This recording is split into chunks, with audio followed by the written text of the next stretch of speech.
I call this October 26, 2021 meeting of Pittsburgh City Commission to order. Will you join me in the flag salute?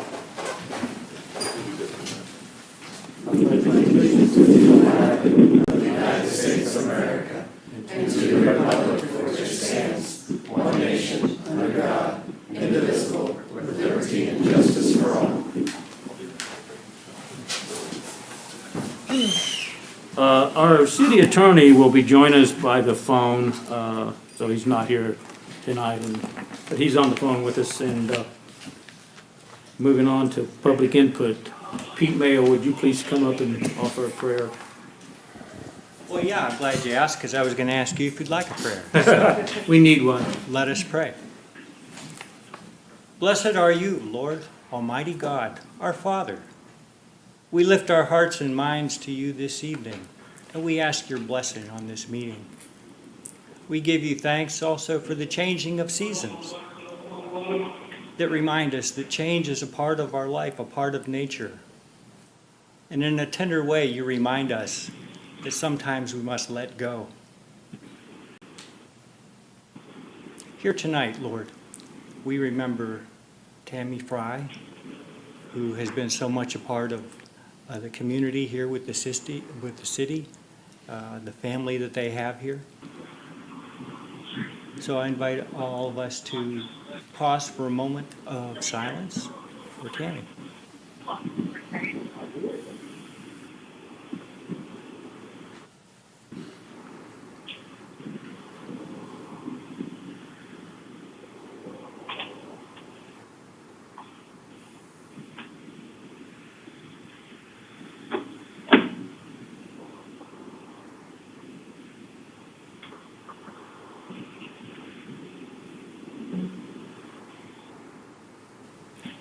And may she rest in peace in God's dwelling.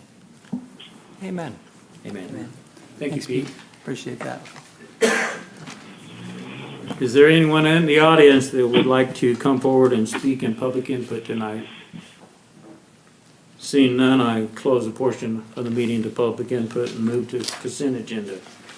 Are there any items to be removed from the agenda for discussion? Item F. F? Any other? Excluding item F, well, let me read them off. Consent agenda, item A, approval of October 12th, 2021 City Commission meeting minutes. Item B, approval of ordinance number G 1331, providing for the change of certain areas from CP-3 planned highway service commercial to IP-2 planned medium industrial, and amending and supplementing the zoning district boundary map and zoning ordinance number G-663 as amended of the City of Pittsburgh, Kansas. Request of Scannell Properties number 568 LLC for the property located on East 400 Highway, and authorize the mayor to sign ordinance on behalf of the city. Item C, approval of staff recommendation to award the bid for the purchase of a 1,000-gallon avgas refueler mounted on a new 2022 one-ton chassis cab for use at Atkinson Municipal Airport to Global Aviation Services, LLC, Proflow Industries of Alvilla, Ohio, based on their bid of $116,495, and authorize the issuance of the necessary purchase order. Item D, approval of staff recommendation to enter into a 5-year lease purchase agreement for an avgas refueler vehicle to be used at Atkinson Municipal Airport with Commerce Bank, Clayton Holdings of Pittsburgh, Kansas, based on their low annual payments in the amount of $24,016.53, annual percentage rate of 1.54%, and authorize the mayor to sign necessary lease purchase agreement once prepared. Item E, approval of applications submitted by Aaron Frasco and Elizabeth Frasco for water service outside the corporate city limits to property located on 1061 East 570 70th Avenue. Item G, approval of appropriation ordinance for the period ending October 26, 2021, subject to release of HUD expenditures when funds are received. Is there a motion to approve? So move. Been moved, is there a second? Been moved and second. Roll call vote. Brooks. Yes. Fields. Yes. McKnight. Yes. Monsell. Yes. O'Brien. Yes. Item F, approval of staff request to declare 440 MXU meter transceiver units utilized for drive-by water meter reading as surplus and authorize staff to donate said assets to the city of Pomona, Kansas. Mayor Commissioners, this is an MXU. This is what we're donating. These are used for. This attaches it to the bottom of the meter can lid. All it is a transmitting device with a battery in it that allows us to do automatic radio reads. These were phased out by census a couple years ago. These do not allow us to go into. I mean, we don't have them anymore. Period. And so Pomona happens to still be using those. The new ones that we get are going to be AMI based. They look the same, do the same thing. We've been getting them for years, but we don't have a use. They have no value. And instead of just throwing them in the trash, we've worked with the vendor and found that they could use them and keep their system up and going. So we're requesting tonight just to go ahead and donate them and send them down the road so someone can get some use out of them as they, who knows when end of life is for them, but they can get them for there. I'll be happy to answer any other questions. That was my question. How did you find out Pomona? We work But- through our vendor. That's good. Well, it's nice. I appreciate you telling us about that. Good to see them recycled. Yeah, it's better than Yes. throwing them in the trash. Yeah. It's a Oh, good deal. absolutely. Any further? I move approval. Second? Been moved and second. All in favor, say aye. Aye. Thank you, Matt. Thanks, Matt. We have a special presentation. Item A, USD 250 school bond issues. USD 250 Superintendent Rich Profit will provide information regarding the upcoming school bond issue. Hey, Well, Rich. good evening, Commission, and thank you for allowing me the opportunity to come and present this. Darren told me I had about 90 minutes. Would that be okay? I didn't say that. Yeah, okay. We'll try to keep it as short as we possibly can. I do want you to know as a commission, we really do appreciate at the district the strong partnership that we have with the city. Darren, Jay, Quentin, we work with those guys a lot. We've got a strong partnership, and I look forward to strengthening that partnership as we move along. We are looking at running a bond referendum. It'll be a walk-in vote on January 18th. And, you know, we've been talking about this for some time. I'm going to try to describe the reasoning for the timing of this right now and why we believe that it makes sense. I'm going to give you a little bit of background information. Anytime that you run a bond issue, people want to jump to the pretty pictures and what it's going to look like, but we've got to really do some background because it's not just that we're wanting to do this to make some upgrades. There really is some objectives behind it. What you see on the screen is a picture of the 1921 section, the old high school, which is now the west end of Pittsburgh Community Middle School. I don't know when this picture was taken, but it was quite a while back. One of the things that I do know is that before we really got into an idea on whether we were going to try to renovate this space or not, we wanted to make sure that the facility was sound. So we had an independent structural engineer come in, went through the entire facility, and it's an all-concrete building. It is an amazing building. If you have an opportunity at some point and you don't mind crawling around in a lot of places, I would be more than happy to take you down into the bowels of that place and show you some of the engineering that took place in 1921. It is absolutely amazing. And it still is an amazing building. But this is a renovation. It's not going from the ground up. And so it allows us to do renovation on cents on the dollar rather than coming out of the ground, and it makes a lot more sense. Before I get into the statistics, one of the things that I wanted to show you is that last week we were notified by U.S. News and World Report that our middle school was identified as one of the top 15% of all middle schools in the state of Kansas. And this is an important note because it's going to really tie to the reasoning why we're doing this. If you were to look at the scores from PCMS even less than a decade ago, you would see scores that did not rival or challenge some of the top schools in the state. Our staff and our administration there have made a turnaround. Depending on how you kind of look at the data, our state assessment scores rival that of Blue Valley, DeSoto, some of the what would be called the blue bloods in the state of Kansas.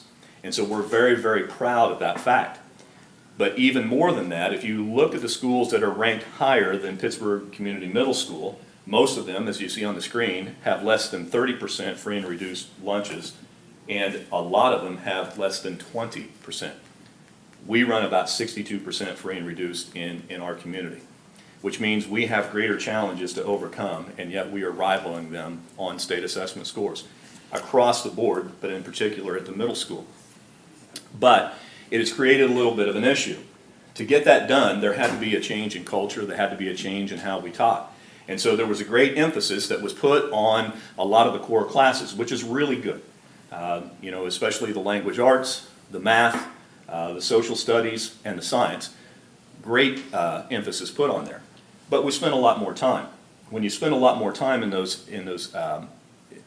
kinds of classes, it really kind of pushes down on the time that you can spend on other elective courses. And so we have spent over several years where we have some elective courses, but not near enough. And a true middle school really needs to be exploratory. We need to start exposing our kids to skills. We need to start exposing them to job opportunities, and not just the job, but just start talking to them about careers. Something you're going to hear me say, pathways, which is a edu-speak for saying our career and technical education paths. And we need to start exposing them. We need to start getting their interest. And by the time that they get to high school, maybe they gain even more interest. Now, that doesn't do away with a robust curriculum that we have in anything else, but it does start training them to go into some of these areas. We just don't have enough of those opportunities.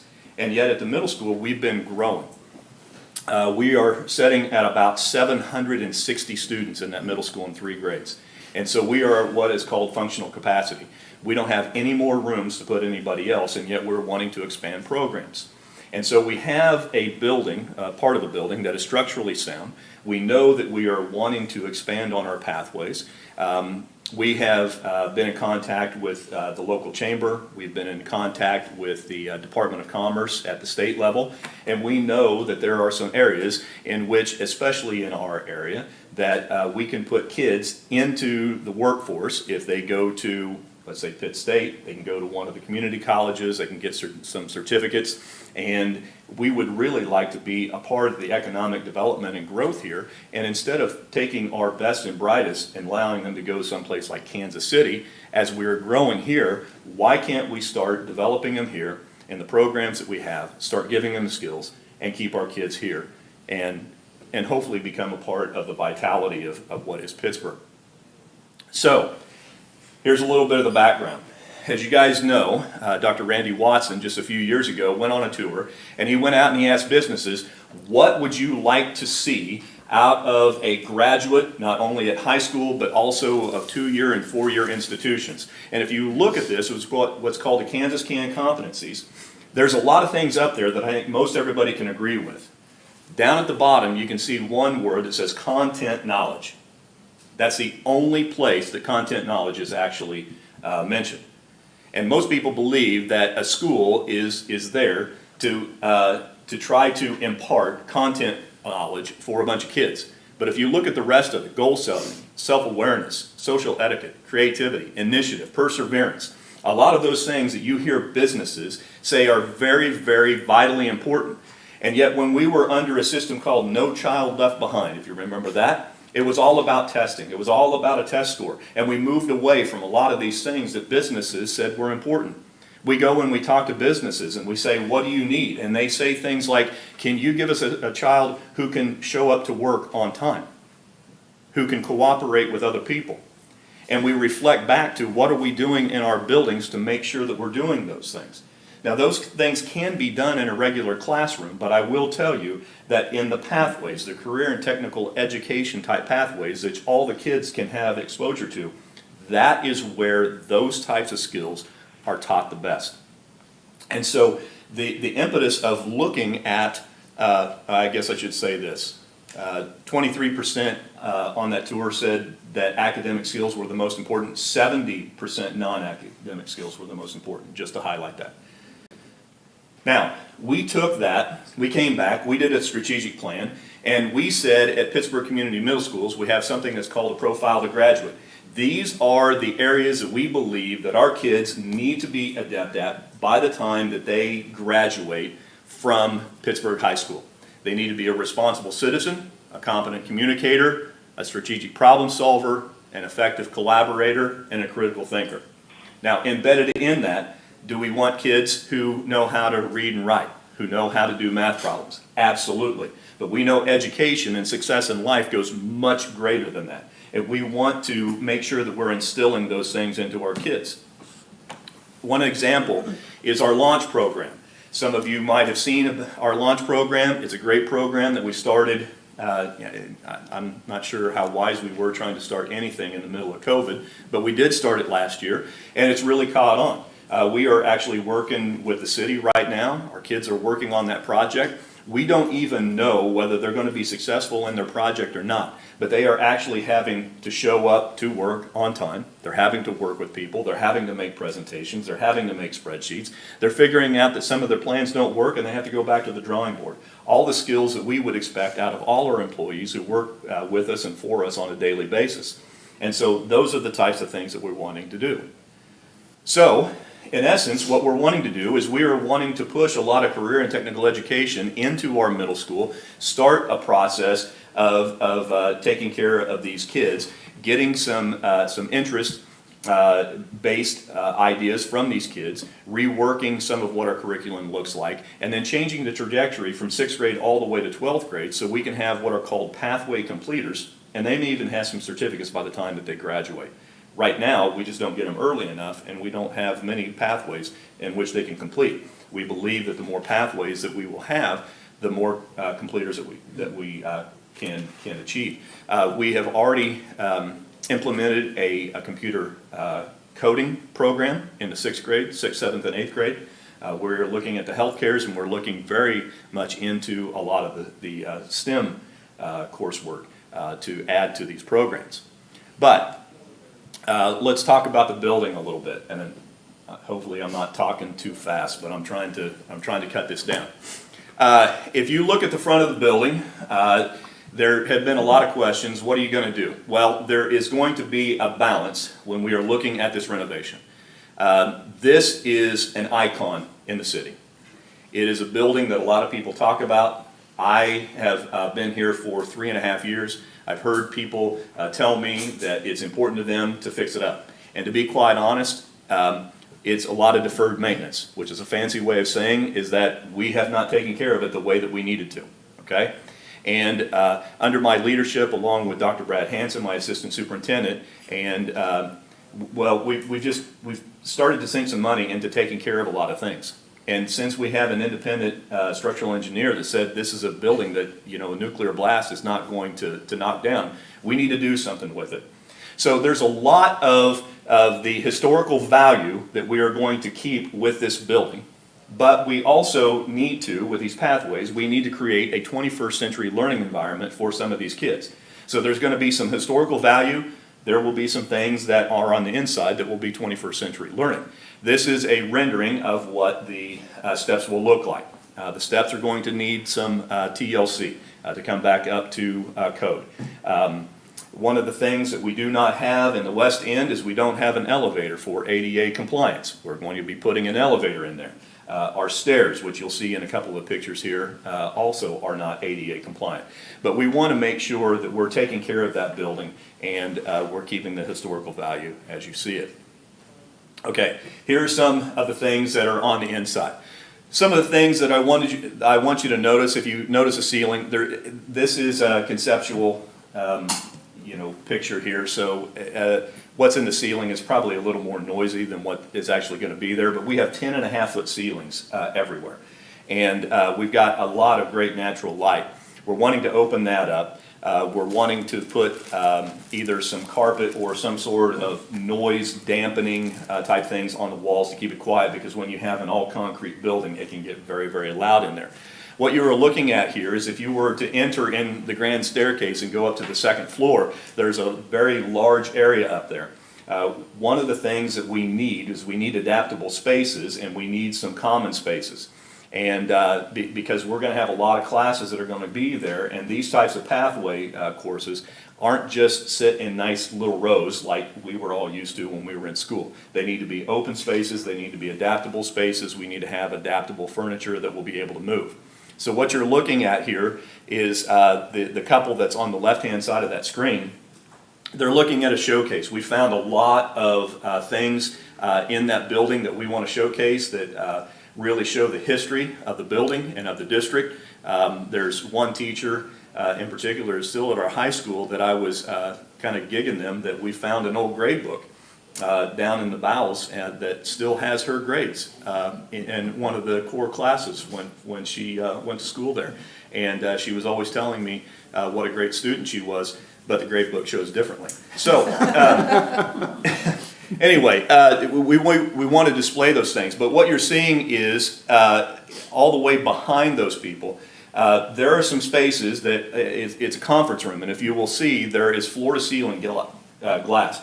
It's not just floor-to-ceiling glass because it looks neat. Some of the things that we need to do is we need to be able to separate kids when they're working on projects, and it can get very noisy. But a teacher needs to be able to see students in different environments, and we know that glass would allow the teacher to be in there to see out, or the teacher to be outside to see in, be working on places, to have some privacy, and plus teachers, people even in the community would be able to use those kinds of spaces. Here's another rendition. This would be on the south side of the building, looking back into the second floor. One of the things that you will see is that there's a lot of pillars, and a lot of those pillars, especially in the lower floors, are going to have to remain because structurally they're going to have to be there. But it does open up a lot of those spaces. Where that older couple was looking at that display, where they were standing, would have been the original office in the high school. To give you a little bit of a bearing, okay? But that is more of an open space, so we can use it for multiple purposes. One of the things that I wanted to show you here is the stairway. The stairways are not ADA compliance. That is it is a big expense to bring it up to code, but we believe that it's something for the safety and environment of our students and patrons that we need to do. This is a look at one of those conference rooms. As you can see, you would have students who would be able to be working on the outside of it while other students are working on the inside of it. We also have some things that are called think tanks. We have asked for writable walls, which means students will be working out there, and it's like a whiteboard in which kids can write on it and have ideas and then erase it, and it just looks like a part of the regular decor. So that's a part of it as well. Just another picture. This would be on the third floor.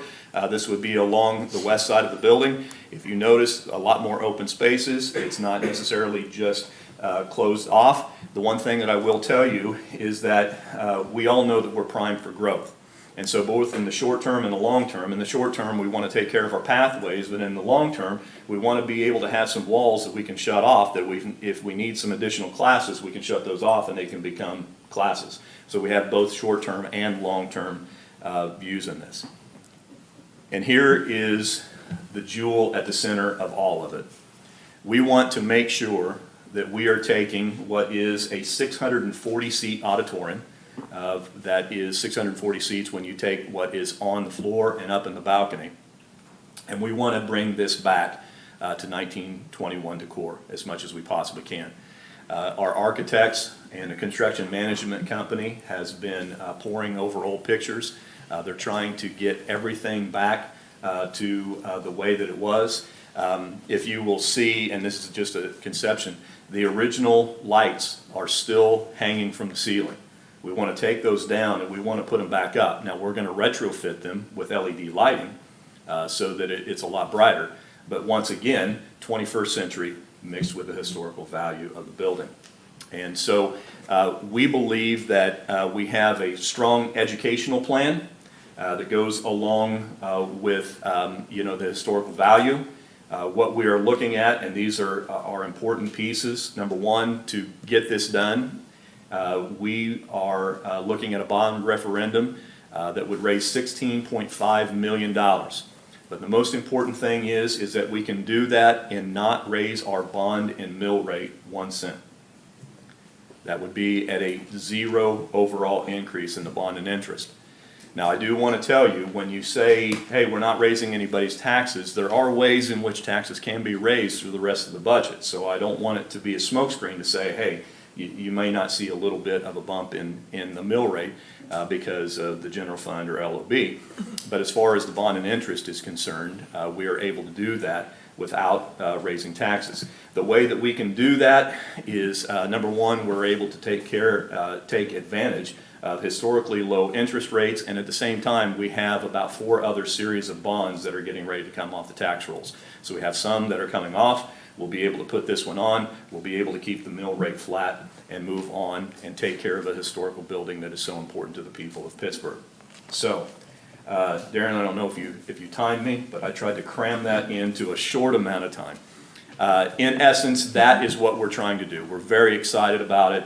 We're very excited about being able to take care of a historical building and provide the education that we believe that the kids in Pittsburgh deserve. So if you guys have any questions, I'd be more than happy to answer those. And if not, I just thank you for allowing me to come in and spend a little bit of time explaining what we're doing. Thank you, Rich. Okay. Thank you, Rich. All right. We good? I have a question. Okay. All right. Surprise. So deferred maintenance, Yeah. I've been on this journey that you're Yes. on. What is the district's plan to maintain this after it's built? Is there a change in today's school finance environment that allows monies to be allocated to maintain Yeah, you mean the programs itself or the space? this, both? Well, in the space, we just have to fit that within the budget that we have. We know that anything that we have, we need to try to take care of. We have what I believe is a good capital outlay plan, which had been lacking for a long time, and we have to go in and we prioritize. Unfortunately, because some of our buildings are getting older, we never know what kind of capital improvement needs that we're going to have, and so we tend to have to reprioritize even as the year goes on. New facilities generally don't need as much attention. Now, when I say new, it's not necessarily new. It's a mix of new and old, so we're going to have to watch that. There are some areas that we're going to have to take care of, which are already part of the plan.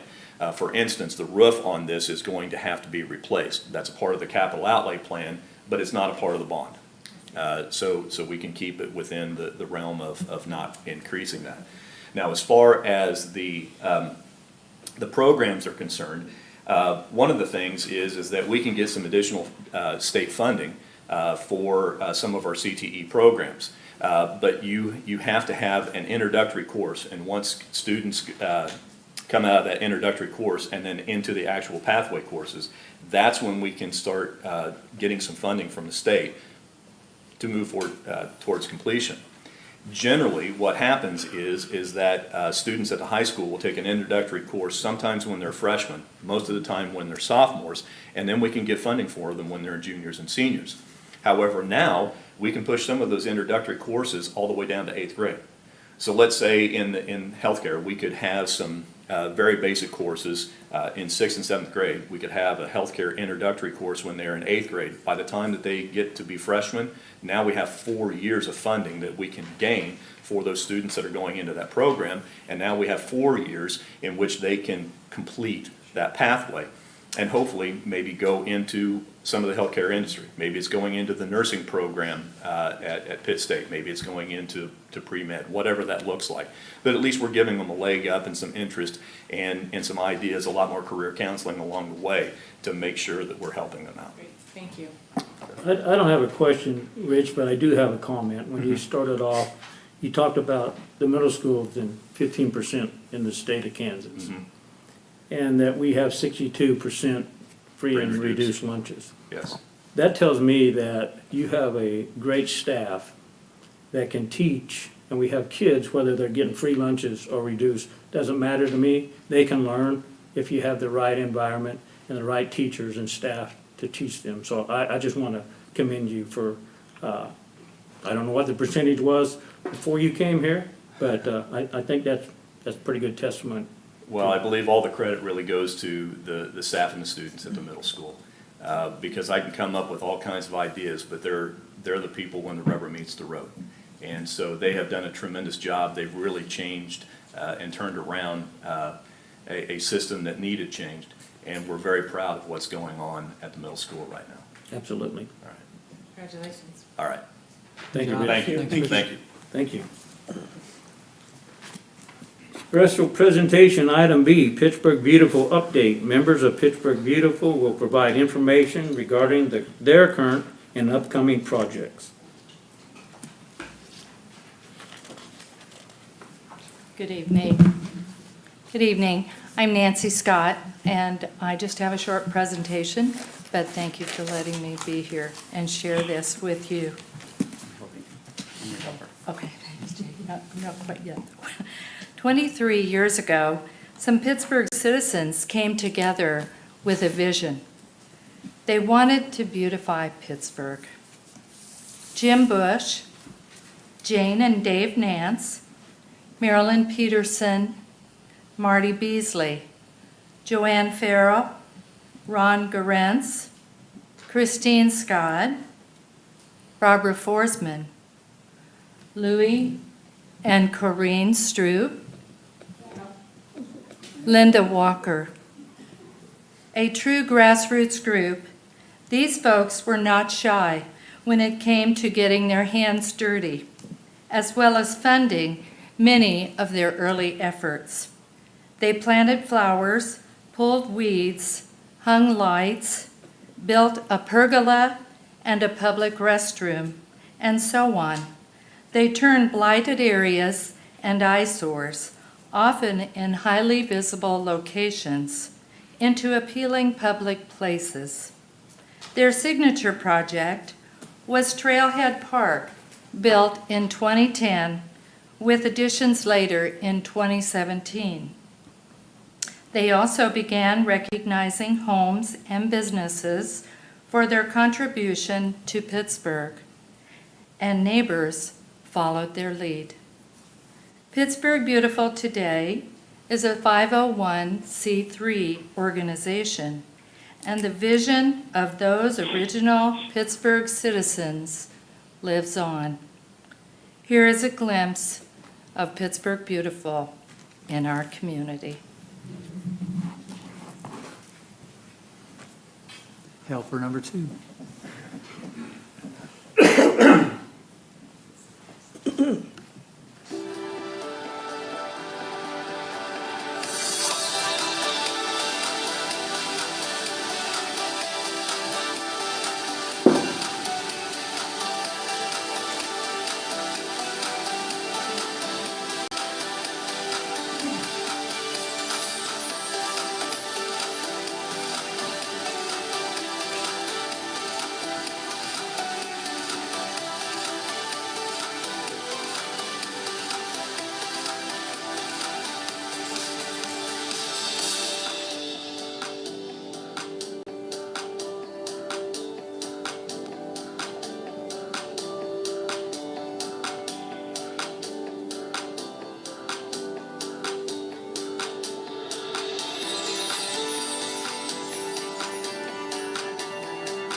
Thank you. Thank you all. Thank you for all your hard work.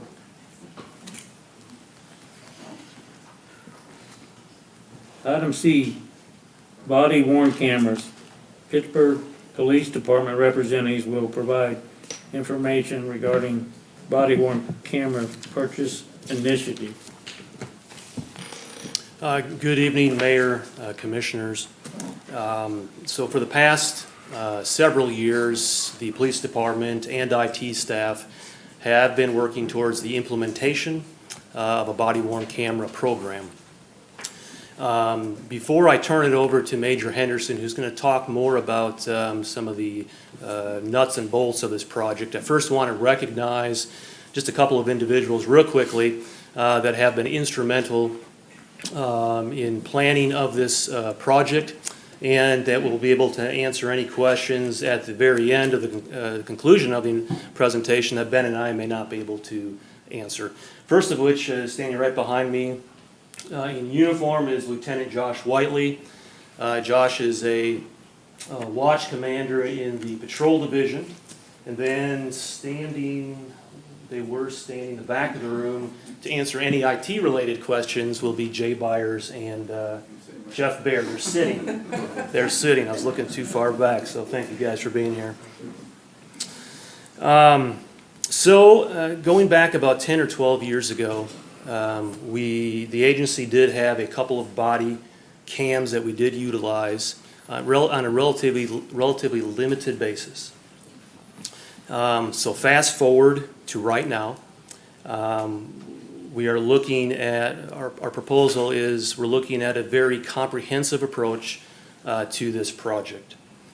So these cameras will be a new tool, an evidence collection tool that we will be able to utilize that'll bolster our investigations. It's going to strengthen our reports that we forward for prosecution to both at the municipal and district court levels. So in order to get more into the details of exactly what this project is about, I'll turn it over to Ben right now. Good evening, Commissioners. For the past number of years, the Pittsburgh Police Department has been kind of working on a body-worn camera project, and we've kind of entered that last phase where we'd like to move forward with the acquisition of these body-worn cameras. Specifically, the WatchGuard company, their line of V300 body-worn cameras. These are going to assist with organizational transparency, individual accountability, and evidence collection abilities for our agency. This project has been going on for the past several years and has involved multiple stages of planning. For the first part, we weren't really sure how viable and robust the technology was going to be. So we gave it a number of years for camera technology to develop and become a strengthened product that we can use on a daily basis within our organization. Legislative review, honestly, in a post-Ferguson, Missouri environment, we weren't really sure with the Kansas legislature is up and down about how long we'd have to retain video, what we'd record. So we wanted to kind of see where the legislature was going to land finally before we invested in this system, because we wouldn't want to invest here to find out it was invalidated by what the state law came out to be. The next phase is we decided for digital storage of video, there are two options: cloud-based or on your own on-site storage, and we opted for on-site storage so that we were able to maintain local control and also reduce ongoing annual costs for storing cloud-based digital video off-site. The next phase was policy development. We took a base policy template, met in committee, picked and chose different aspects of other agencies, their policies, what we liked, what we thought would fit. We met a couple times, discussed that, and then submitted our final review to the our legal counsel for vetting, and that policy's been pushed out to everybody. And then earlier this year with field testing, we selected the V300 company from WatchGuard. They were able to give us a demo camera that we tried for about 7 weeks on the patrol division to make sure it's something we actually could use on a daily basis and that it would work within our daily operations. WatchGuard is a company that we've had experience with before. In 2009, with the American Reinvestment and Recovery Act, we received a very large justice assistance grant. We were able to buy car cameras for our Crown Victoria line, but those, as the Crown Victorias aged out, we weren't able to replace those, so we've been out without in-car cameras since then. This is a company we are familiar with that as well, and also the Kansas State Highway Patrol currently utilizes cameras within their operations as well. WatchGuard is a company that's currently with the Kansas State purchasing contract. We are going to need 32 individual cameras. They're going to be assigned to the 3 divisions of the Patrol Division and also for the Investigations Division. 24 are going to be going to the Patrol Division and 8 are going to be going to Investigations. The total cost for this project is $85,590, which includes a 5-year software warranty and licensing agreement and also 5-year no-fault warranty. So if, for example, one of our officers had to get in a tussle and the camera was broken, as long as we're able to return that serial number plate to the company, no questions asked, we get a new camera. The basis for the number that we are requesting is because of the digital transfer station where these cameras are downloaded and upload their video. They come in banks of 8, so banks of 8 for like midnight shift, day shift, evening shift, and then investigations. We will be using our on-site servers for digital storage capability. Again, as I mentioned, this is going to be a cost-saving venue for us as opposed to incurring annual costs for having a company store our digital video evidence offsite at another location. And we're able to maintain local control over that facility to make sure that files are backed up appropriately and on a timely basis. There is another law enforcement-based company for body-worn cameras that a lot of area agencies use, but with that company, they require off-site cloud-based storage of the video, and because of that company's annual 5-year cost analysis is going to be 41% higher than what WatchGuard is offering us. And most importantly, we feel that with these WatchGuard cameras, there's going to be an enhanced ability for our officers in the field to get better evidence of what's going on. They're able to document real-time progression of a case that we can present to the court, record statements from witnesses and utterances from suspects, and able to show the prosecutors and courts the events as they fold and the environment that our officers are having to deal with. And we feel this is going to be a good tool for our law enforcement officers, and we've been looking forward to this for a very long time.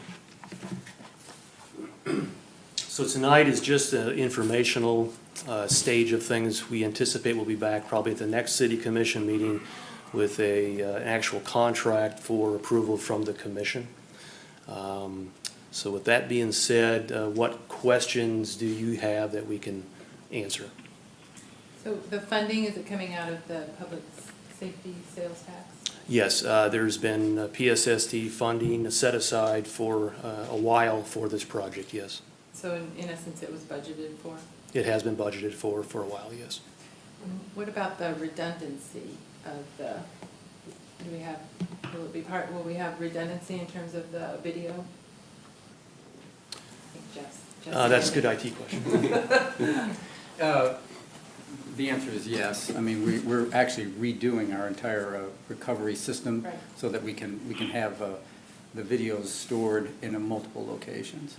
It's a no small thing to store this much video on there, and because we were able to raise the quality of our network based on the public safety sales tax, we're able to accommodate this. It's relatively a small incremental cost to add the additional storage required for the new videos. So on the cameras, are they on all the time once you put them on, or do you turn them on manually? They will be turned on and off manually. Our policy will dictate the situations when officers should and should not activate the cameras. What's the length of storage? Minimum is going to be 90 days by policy. Procedurally, we could go longer, but that's just for like the everyday routine contacts that do not arise to like an adversarial motion or do not become evidence of the court. If something is deemed evidentiary, we can retain it forever if we need to. Does it just kick it out of the system then? It has to or be manually purged. Manually purged. So what do you guys think of them? I mean, officers, what's their thoughts? We didn't really have any negative feedback on these. We field tested them, like Major Henderson said, for 7 weeks. Yeah. Everything seemed to work just fine. They took really good video, really good audio. We like them a lot. You don't have one on you now? Or I do- just have a picture if you'd like to see it, but Sure. I'm mainly concerned about what you guys think of them, and they're needed, definitely. Oh, wow. So there's been a lot of talk the last few weeks Where does it about sit on? property crime. so So, it help- has and two I know you different- kind of explained it, but help us understand One, how. like right here, got a big magnet that it attaches. Yeah, we're going to be And sharing a it has- mic, so. It has a webbing back in this road for the apparatus. So how does it affect you when you're in the car with your seat belt on? I know you got a lot of gear once you get in there anyway. It just But- depends on where the officer wears it. And how big are you talking? Josh, do you want to, if you'd come up here? Yeah. They could, everybody can hear you. Please.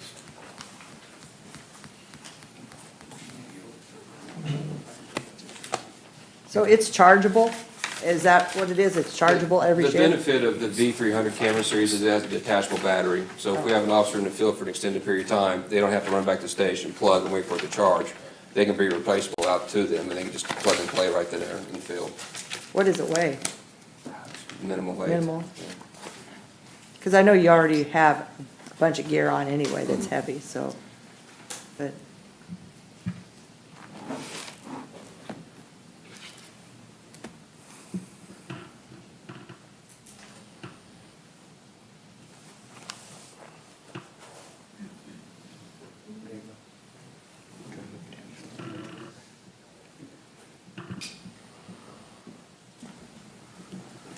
So can you see that? Oh, yeah. You know what you're looking at? So Yeah. there's just the basic specs of the actual camera. They're not very heavy. Probably won't even be noticed, quite frankly, on, where will you typically wear it, Lieutenant? Typically it'll be worn about in the center of your chest.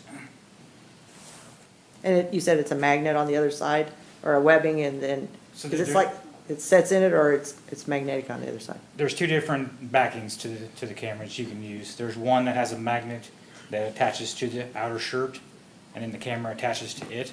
And it's a very heavy-duty magnet.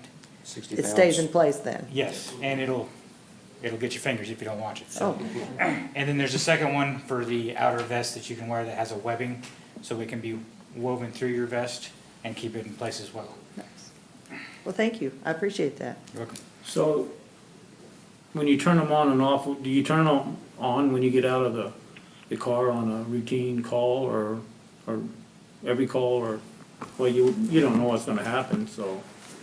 That's going to be driven by our policy. Generally speaking, yes, the cameras will be turned on once we exit the vehicle, probably when we're still in the vehicle, quite frankly. Correct me if I'm wrong, but I believe there's it goes back in time. Yes, these are going to have, I'm sorry. They're going to have a pre-event recording option where when they're turned on, they go back 30 seconds. So it's a pre-event of the ordeal, so. And for enforcement actions, traffic stops, citizen contacts, things like that, yes, they will be utilized. Field operations and like our search warrants and everything like that, our tactical team will be utilizing these. In situations where it's like just self-initiated field activity, like an officer wants to get out and just like talk to somebody or go shake doors, walk up and down Broadway and see what's going on, they'll be on those times. Thanks. Is there going to be somewhat of an educational, let the public know that these are going to be used in some way to let them know this? Because, you know, we see it continuously on TV that it takes years sometimes when there's a serious occurrence, you know, to ever get some of these videos released. So are you going to notify the public that they're going to be wearing these and They're going to using be them? conspicuous, we're not going to hide them, they're going to be right here. I understand, but still, if we're going to notify the public that this is coming, not just vote on it and say, hey, here they are. They'll be notified at some point, correct? So Yes. I think that, you know, give them some education to it that it's going to be used would be Correct. a good thing to do. I think anything that's this large of a technological advancement will probably have some kind of media release to it with the idea that we obviously don't want to tell every single detail of the camera. So Yeah, it's no, the first yes, thing but- some people are going to want to do is rip it off their chest if they're going to have an issue with a Well- police officer. But yes, we're not, that's one reason we're actually having a pre-meeting before we just throw you a contract for $100,000 and pass it. And it's like, whoa, what happened? We thought it'd be a good idea to just kind of run through. This is coming, its time is here, and it's probably going to be, Brent moved over it pretty quick, but a lot of the officers are arresting the same people over and over Yes, for a lot of correct. reasons. And the one thing that we know within our realm of the things that we control is the best, highest quality evidence that we can provide to the prosecutor and the judge, then we have the best chance, we think, of not having to have so many repeat offenders out there on the street. So this is an exciting tool, but it's definitely something that we want to ease into and not freak everybody out that, okay, everything's going to be filmed all the time, because it's really something that the KHP, I think, gives us a lot of confidence that they've been using it for a long time, but it'll be definitely new to the Pittsburgh Police Department. I think it's great that we've waited this long from the inception of this to study it and make sure all the bugs are out of the technology, et cetera, et cetera. So when this does get approved, what's the time of getting these cameras purchased and in I service? believe the representative advised that from order to delivery is about 6 to 8 weeks. In case the boat gets to dock. Is there compatibility, other things like the dash cams and? Good question. Yes. Good Yeah. question, yes. In the future, we will have another presentation just like this and move towards in-car, back to in-car camera. Our recommendation most likely will be continue with WatchGuard, and they will be able to seamlessly integrate and communicate. Correct me if I'm wrong, but I Yeah, know more about that. you know, if we wouldn't jump with the in-car camera first, we have the officer with the in-car camera, they'd have to wear a microphone. This is phase one, let's get used to it, let's see how it works for our digital structure and get, make sure our prosecutors and everybody knows how to work it, then we move to the in-car camera. But our officer seamlessly will go out, have the camera on, it'll match up to the car video, and there won't be need for like a separate microphone or anything. And if he has to run, it's just one continual loop of it on video. It's a very exciting time for us. Yes, very, much needed.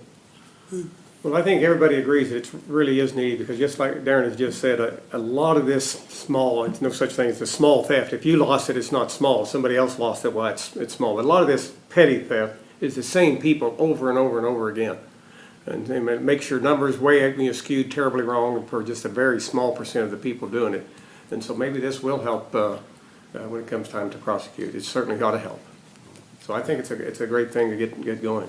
Well, what you're referring to there is what we commonly call our 80-20 rule, that 20% of our offenders cause 80% of our problems, and they really do. Yeah. Yeah, I know a lot of them. I'm kind of next door to some of them down there, and I'm first name basis with some of them, and they're always trying to sell me something really cheap. So far, I've only attempted though. Do you have to have separate insurance on this stuff, as far as, like you would a car, in case something happens to it? The warranty, Ben could give more details on the warranty. The package that we have requested here, we'll be requesting 2 weeks from now. Is there a no-fault No type fault 5-year warranty? warranty. So, I mean, as long as if something's damaged, as long as we get that serial number plate returned to the company, no questions asked, here's your new unit, so. So Cheryl, is one of your questions, do we need to up just our liability insurance because we have these? No, I think on the units Okay, themselves, all right. like what, what's the warranty Sure. part of them? and, Property damage part. What happens Right. like in an instant where Yeah, it'll be- it's not covered, it's kind of like shooting a taser, as long as you got the documentation to back it up. Most companies will Yes. replace the cartridge, so. Given the nature of our job and sometimes the physical nature of it, yeah, we definitely wanted this Sure. in place. It's not like you can go grab one off the shelf and, No, you know, I think there's we're at the parts Walmart, and- so. Is Not there any, unless- I'm sorry, oh, no, I'm done. is there any impact on our liability insurance? Do we need to, is there a We'll rider? we'll find out when we bid our liability insurance in about Okay. I 30 think it'd days. probably make it better, wouldn't it? Well, I don't know. Yeah. unless 43 people line up to sue us because they think we've got a video of them. I mean, everything, we're the city, so Yeah. we're a target. But I think overall, if we thought that was going to put us in jeopardy, we probably wouldn't go with it. And that's why I think two things need to jump out about the funding. One, this is the public safety sales tax that was passed 7.5 years ago. Did a lot of things.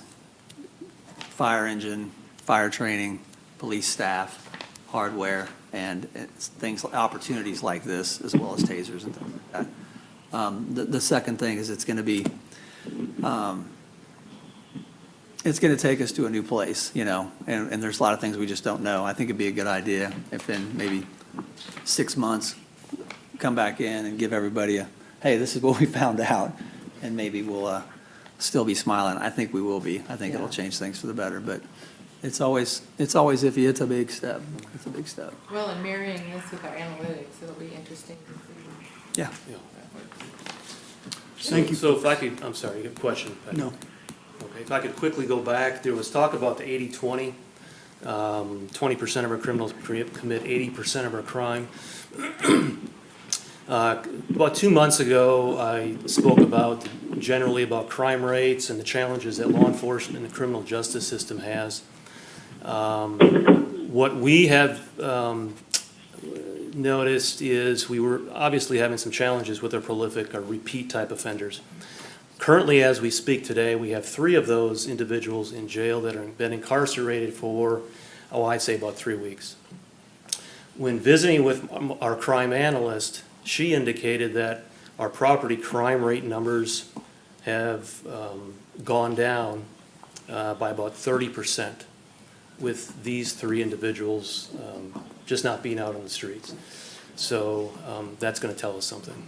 So, and then allowing these cameras and the evidence that we can gather from that, and just a whole host of other things that we can do with these cameras should certainly bolster our investigations. But I just wanted to make you aware that prolific offenders and the challenges that we have during this COVID mitigation life that we're in, it does create challenges. So.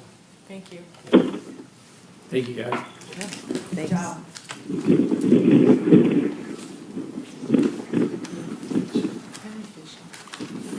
All right. Consider the following. Item A, wastewater treatment plant, FLYGT pump installation and modification. Consider staff request to waive the city's bid policy and to accept a proposed submitted by JCI Industries, Inc. to perform repairs to the final clarifier number 1 at the wastewater treatment plant in the amount of $25,435.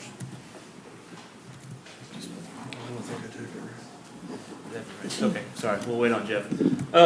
So some backstory here. A couple of years ago, if you remember, we had primary clarifier number 1. The center column collapsed on itself. Well, that's happened again with our final clarifier number 1. Now that final clarifier is a secondary, only used in high flow events, and we have 2 of them. So we went ahead and looked. I reached out to Adam Endicott with Unique, who would do the last one. He gave us an estimate around $155,000 to replace that. I can't in good conscience invest that kind of money in something that we will not use once we build a new wastewater plant. So I've discussed with KDHE, I've discussed it, I've reached out in writing as well. Our plan here would be to keep this particular basin drained down all the time. After a rain event, we will drain this basin back down, allow it for capacity for an I&I, it'll come back up, and then we'll pump that back into the plant itself as the event is over. So tonight, to do that, there is not a drain system inside of that final clarifier that works. So we use temporary pumps and portable pumps to come do that and drain that basin out. Tonight we're asking, JCI does a lot of work for us. They're based out of Joplin. They handle a lot of our pump repairs and those type of things. We have these flight pumps in other places so we can interchange some parts. And so tonight, what I'm asking for is to purchase this pump, a submersible fixed pump into that basin to keep that basin drained down for the next couple of years as we work towards a new wastewater plant. Sounds like a good idea. What's the lifespan of this kind of a pump, approximately? 20 to 30 years. So you'll be able to use it after the new? Yeah, we can move it in, and that's You'll the be other able part to of use this purchase. We would incorporate it into the new plant. Okay. Sounds like a good idea. Are there any further questions for Matt? If not, I'll be happy to show you a picture since this came up, or we can move on. Sure. oh, go ahead. That's all right.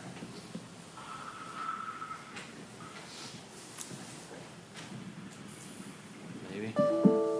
Yes. Hang on. Mine's in the shoes too.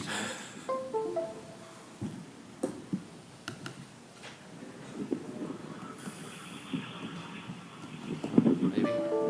Nope, I won't show you a picture tonight. Believe us, it's Just believe me. fantastic. It fell It's really a nice pump. Nicest though, pump isn't you it? ever saw. I'm sure it's great. I don't have a picture of the pump, I just got a picture of another center column falling If over there's itself. no further questions for Matt, is there a motion to approve So without moved. pictures? Second.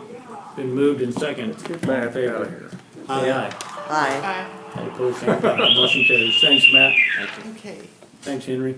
Is that Henry? Is that Henry? I don't know if he whistled because we approved it or what.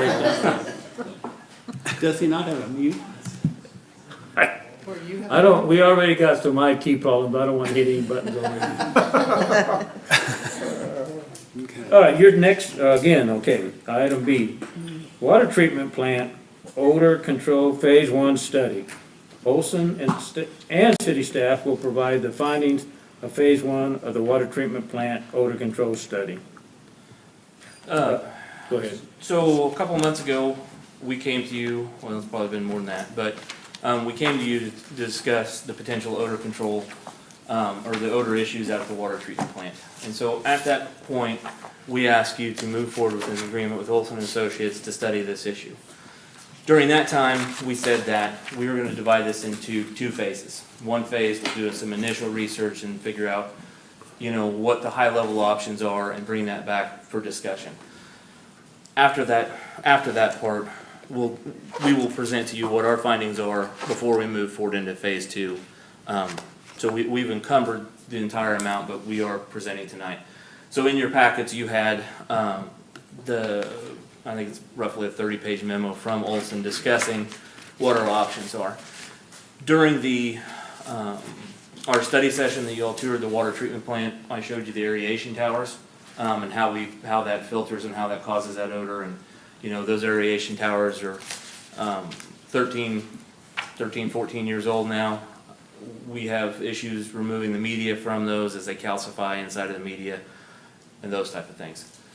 So inside of your packet tonight, we went through and I'm sorry, I didn't introduce Molly and Nolan. I didn't do any of this. They're the ones who prepared the memo and really studied. And Terry Bradshaw that runs the plant and I have met with them a couple times and really worked through these issues.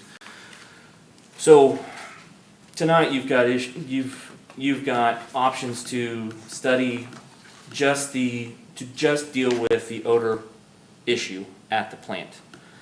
And in your packet, you'll see item 1A, 1B, and 1C that addresses just dealing with those issues. But that does not address our long-term problem of those towers they're a maintenance nightmare. They will have to be replaced in the upcoming years. And they carry their own cost. So that gets us down to the 2 options to say, what if we took those towers offline and we still treated odor and we moved on about our business. Inside of that gets you down to the ozone option and a chemical feed option. Those would be 2 and 3 on this page. Our recommendation tonight, so if you look at the cost of ozone, it's a highly sought after, it does its job, there's no doubt about it, but it is a high capital cost and lots of maintenance. So tonight, we're going to recommend that we move forward with research around the chemical feed system. And that would require a pilot study. Tonight, I gave you 3 options on the memo. One is to move forward with the discussions with KDHE of what a pilot study would look like using the remaining balance that we had dedicated for phase 2. To move forward with discussion with KDHE, what a pilot study would look like, what their requirements would need to be, how we would set it up, and discuss what the findings to build our case for the chemical feed option working, protecting all of us and doing what it's supposed to. The chemical feed option, there's a potential of how you do that for, it could increase some lime usage with that, but we would study all that and have that. That would be separate from if we came up with an agreeable pilot study with KDHE, then there would be a separate phase of actually doing the pilot that we would have to move forward with later on. The other option is that you can tell me tonight is we're not ready to do the chemical option. And I guess in the regard of the chemical option, we are looking at building another concrete basin and treating with hydrogen peroxide is that chemical option. Tonight you can also say, no, we would like to pursue one of the other 3 options. We would like to narrow that down to 2 options and have you move forward with the phase 2 study to more define those 2 options. Or you can say, we've heard enough and let's just set on it for a while. And we can do that as well. Now, the chemical option, that would look at replacing our towers as well to move forward to deal with the odor control and getting rid of the towers of the aeration towers. Sorry, drew a blank. And I'd be happy to answer any questions. I do have Molly and Nolan here that can also get into the nitty gritty if you'd like as well about how they came to their conclusions. So in these three, this is one or the other, right? I mean, you're asking us to choose one, two, or three. You really have three. Our recommendation, since we've already allocated the funds for phase 1 and phase 2, would be to take the funds, which is approximately about $40,000 remaining to do phase 2, and take that and go ahead and move forward with discussions with KDHE and figure out what a pilot study would need to be to continue to study the chemical feed option to build our case for how we would do that. So that's number 2 on this agenda. Yes. Okay. Any idea how long the pilot study might take?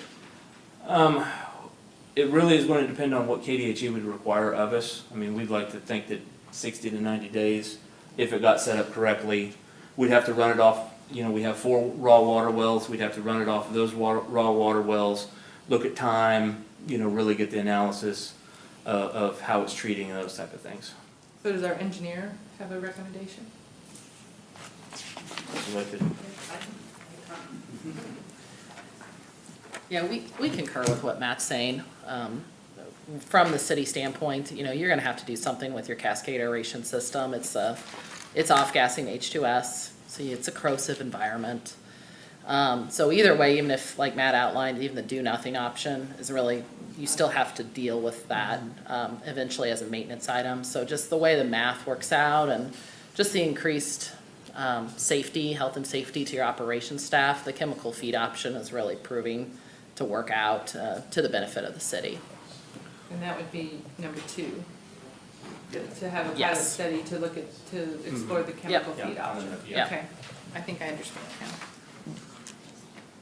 So, I was looking at all the options, and it looked like you guys came down to the ozone or the chemical feed.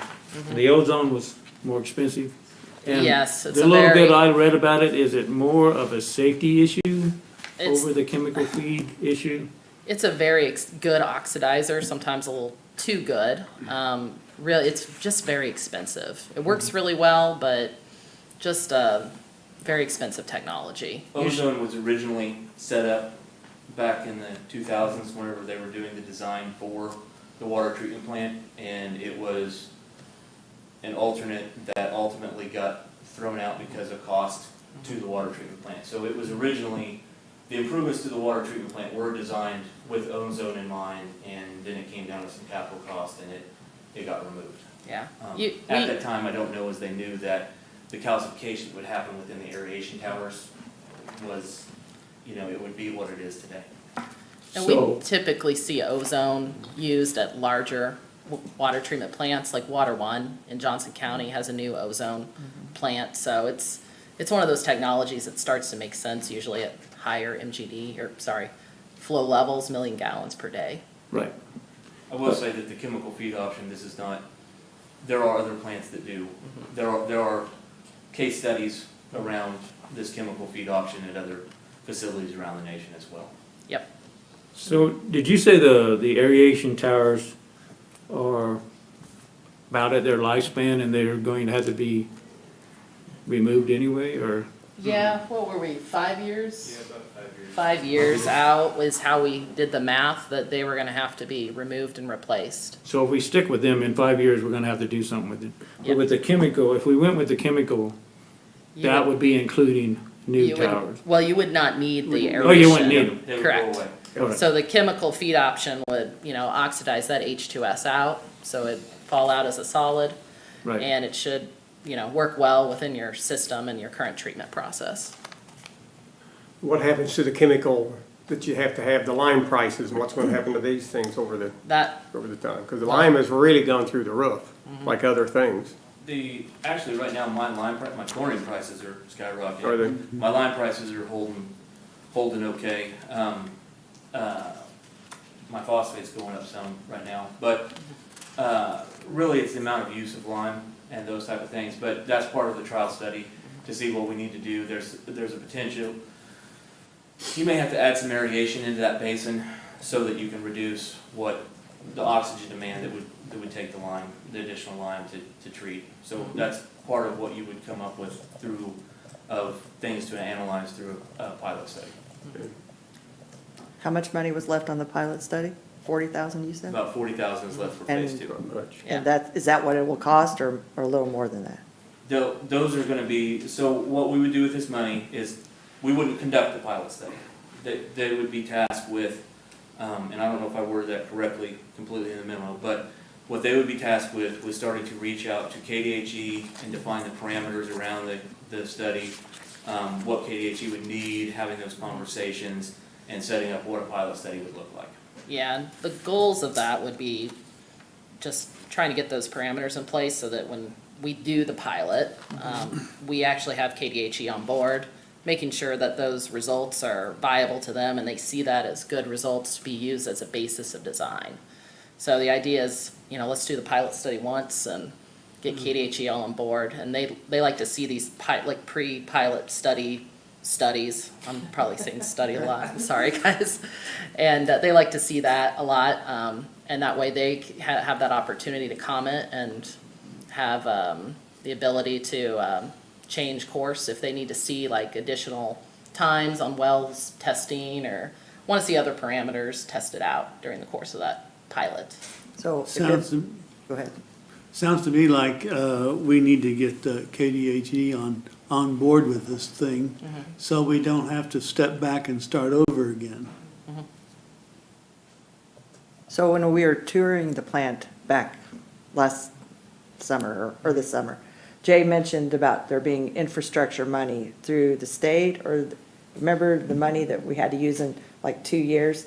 Would this apply to that? Could we use some of that money to do all the necessary upgrades that we need to as far as infrastructure?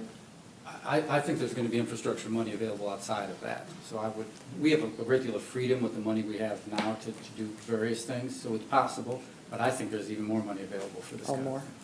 So, It would be in our best interest to have a yeah, plan. absolutely.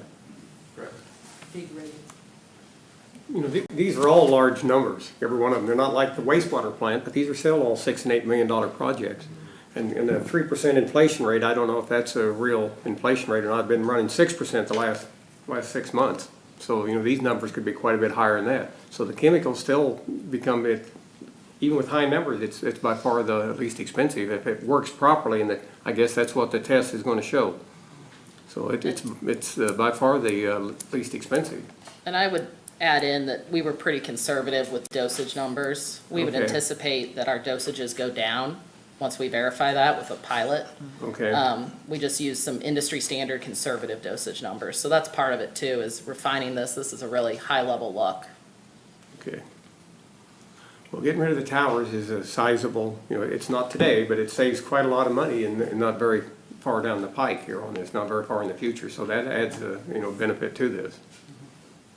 Well, So it looks anything like we the can way to do, go. any solution that we can study that's going to reduce maintenance going forward with the current labor situation that may never end is obviously, like you said, most of these are in the millions of dollars. So obviously our recommendation is to move forward with taking the 40 and reallocating it and studying it with the KDH&E recommendation. But that appears to be the best and the, prudent way to go. Are there any other questions? I would move to approve option 2. Been moved to approve Seconded, or whatever. and seconded. All in favor, say aye. Aye. Aye. All opposed, same sign. Motion carries. Thank you both. Thank you all Thank you. for the information. Thank you.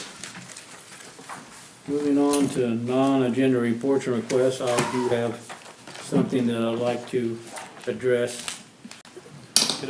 We have a couple of things too. Yeah. Oh, you I'll have run a some- couple things first real quick. Sure, go ahead. I'd like, Got show and tell. That's busy tonight, isn't it? Spending all this money. so Saturday, we performed the bulk item pickup around Pittsburgh. And I really want to shout out Flag Church, specifically Anthony Datheratham. You know, he organized the volunteers. Countryside Christian Church, they supplied 3 teams. Flag supplied 5 teams. It was absolutely, if you're in town, it was absolutely the most horrid possible. We didn't get anyone killed with lightning. So all our volunteers showed up, all our staff showed up. They walked out the door at about 8:50, and we ran 9 trucks till about 1:30 that afternoon. Sponsors, Ron's IGA provided water for us. Signet Coffee provided, obviously the coffee. Horton supplied lunch with the pizza, and then South Daylight Donuts brought donuts in for us. So we had community businesses stepping up. We really need to, sincere appreciation for all that and the volunteers. I mean, that was crazy. Shorts Trash Service, you know, they brought us 8 dumpsters to set up that day. They actually switched a couple that day. We're still filling dumpsters. They were great, helped us out in that regard. As much of it, I can say that it came as a success. It came as a success. We had 312 people sign up. Each one of those people typically did 3 to 4 items or more. So that's a big stack. We split out crews into a mattress and box spring crew with a truck and trailer. We split out an appliance crew with a truck and trailer. We split out a couches crew with a truck and trailer, and we split out a tires crew that ran just specific. There was a chance that depending on what you had to be picked up, we could have went past your house 5 times. And I know there's comments out there about, well, they only got this or they only got that. Well, that was by design. As of today, and we hauled a lot of stuff. There were some residences that we picked up 5 loads in front of. There was one that we picked up a dump truck load in front of, plus 2, a big dump truck. You know, we made a dent in the community. As of this evening, we still have about 92 tickets that we need to close out. We started in the southeast corner. That was the last one that we really didn't get picked up as a zone. So we started back in that corner, and we're working our way back to the center of town.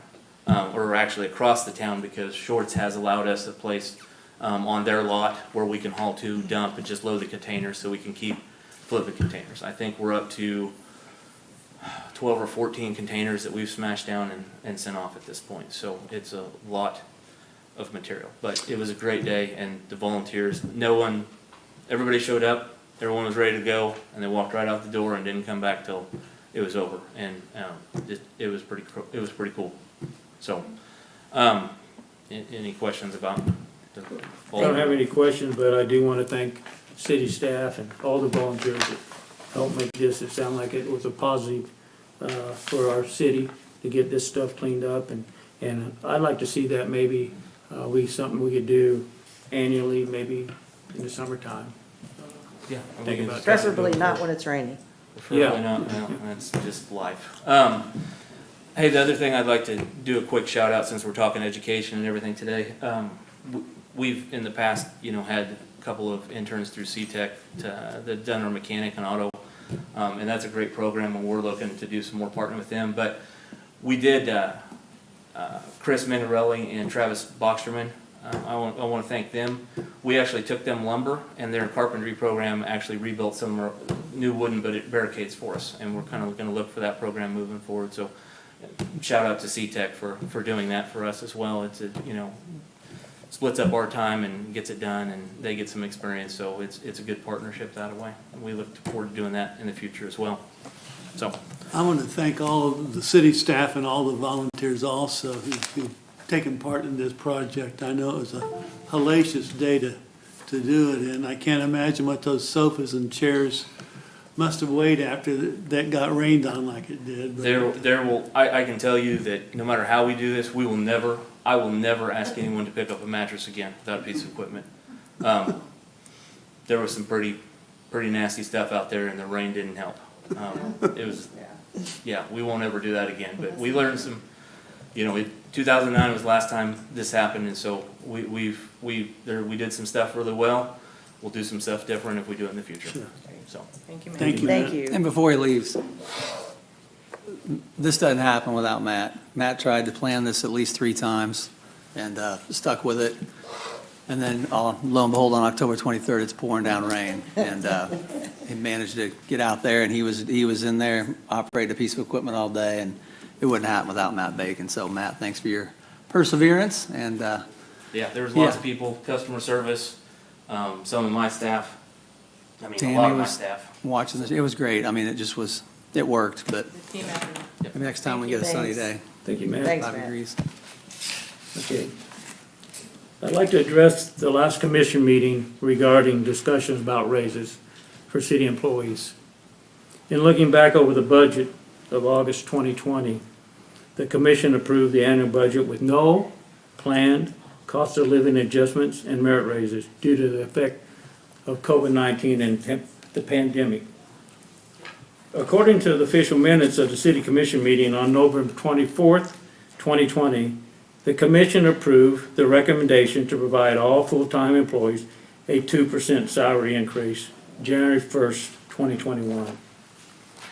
In reviewing the salary reports given during the 2021 year, it does show salaries were increased beyond the 2% given in January.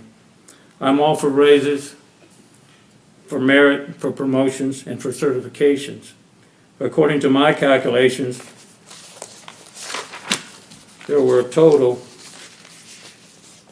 of approximately $135,623.02 in raises from March 2021 through September 21, and an average of 6.58% above the 2% I have documentation right here to show the increases. Darren, you said, and I quote, "Raises are none of my business outside of the merit. We do not give out nilly-willy raises or raises by department. That simply would not happen," end quote. Well, it has happened. We often remember that we are here on behalf of the citizens of our city. Our City of Pittsburgh organizational chart shows that we are accountable to the citizens, and you are accountable to the city commission. Commissioner Fields said, and I quote, that we have to remember this is still a business, a city business. It is a service business. Yes. End quote. Yes, we do offer service provided to our citizens. According to the League of Municipalities Handbook, Chapter 2, page 26, and I quote, "Government is not designed to run like a private business. Municipal government is a public, not a private operation. It should be run efficiently, but does not make a profit, unlike the private sector. Success is not determined by how much money you make."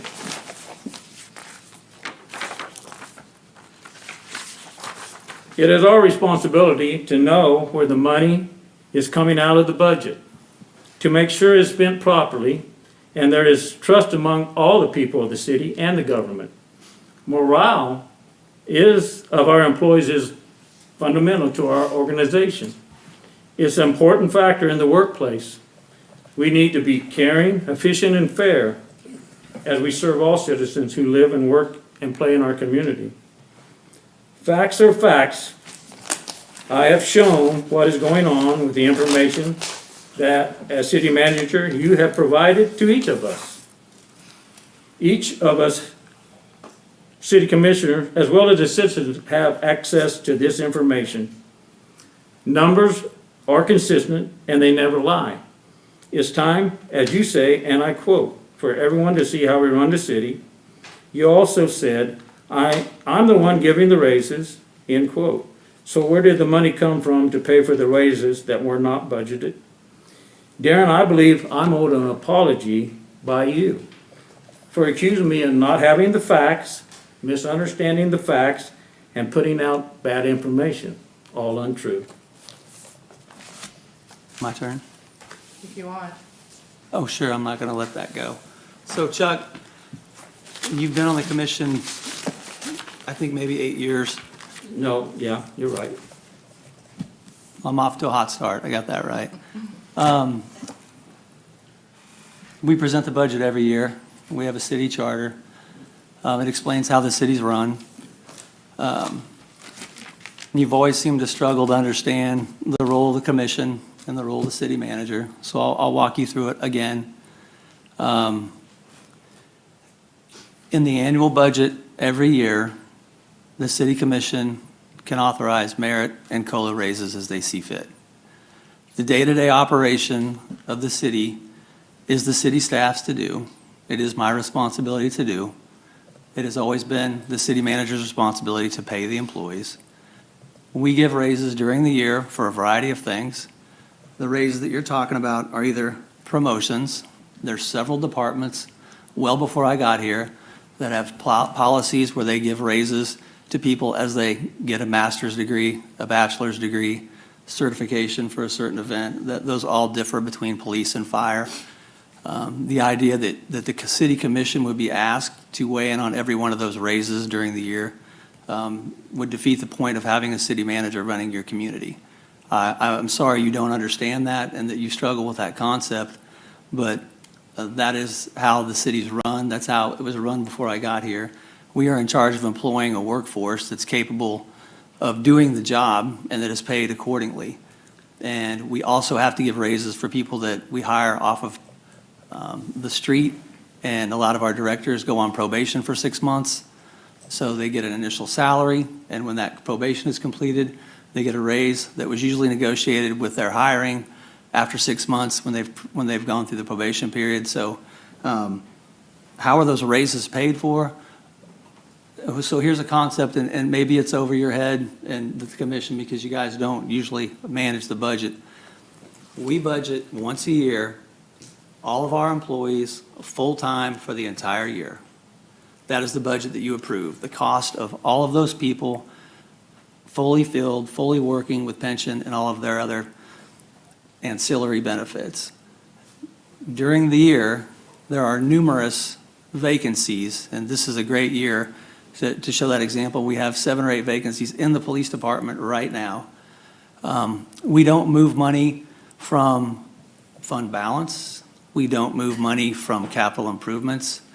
We manage the city's personnel with the money that you guys have appropriated in the budget. And it's very easy to do when you have vacancies. You use the money from vacancies and use money from people that may quit, and you rehire them.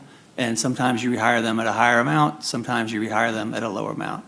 But the idea that the commission would weigh in on the daily raises that it takes to meet all of the requirements within all of the departments for certifications, for attaining degrees, for bettering themselves, for getting other kinds of training, that's how it's done. I've tried to explain that to any of you that would want to know that. I apologize that you haven't grasped it over the 8 years that you've been on here. I've never been questioned by anybody else on this commission, and I know this is not the first time I've tried to explain it, so hopefully I'm doing a better job this time. But giving raises and hiring people is the ongoing business of running the city. And our city charter gives the city manager the authority to do that. And that means that there are going to be a lot of raises during the year that happen outside of the merit and the COLA system.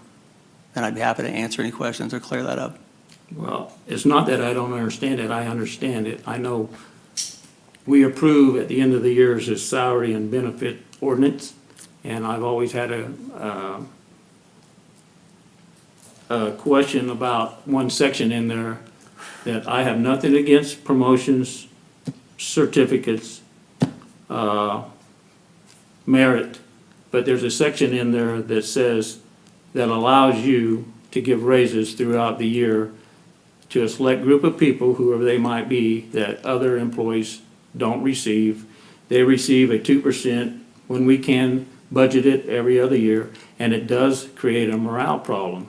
My only question is, this year, when we decided to give the 2%, it wasn't tied to what it says in the official records, it wasn't tied to merit, was a 2% increase for all full-time city employees.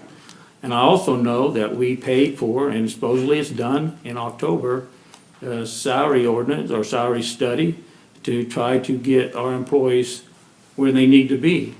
I just question, why don't we wait until we see the results of the salary study and see how we're gonna fund that before we give raises during the year when we had a salary study that we paid to have done. So if we're going to promote somebody in January, you want to wait till the following February to give them a raise? That was my comment. That doesn't make there, any so sense, Mayor. Did you? And to be specific to your, since you So- brought it up last meeting, Okay, I got the it. finance department all got raises.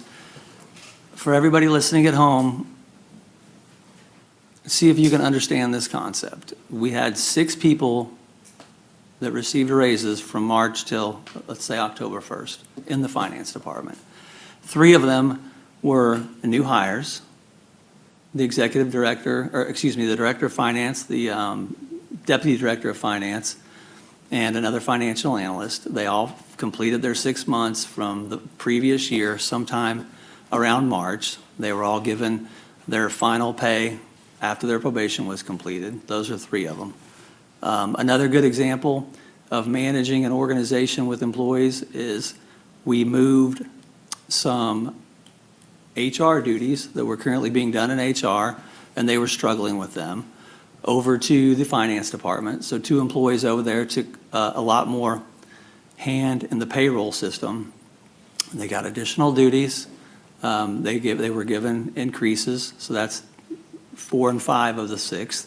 The 6th one was the customer service manager position, which was a result of the council initiative to clean up the permitting system in the city, which led to a new software system that we currently discussed at least 1 or 2 meetings ago that we're going to deploy.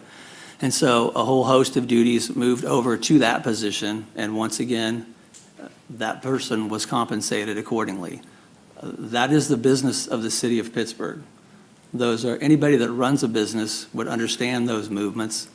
Anybody at home should understand the idea that if you're at your job and you're trying to maintain quality employees, as you're asked to do more things that are very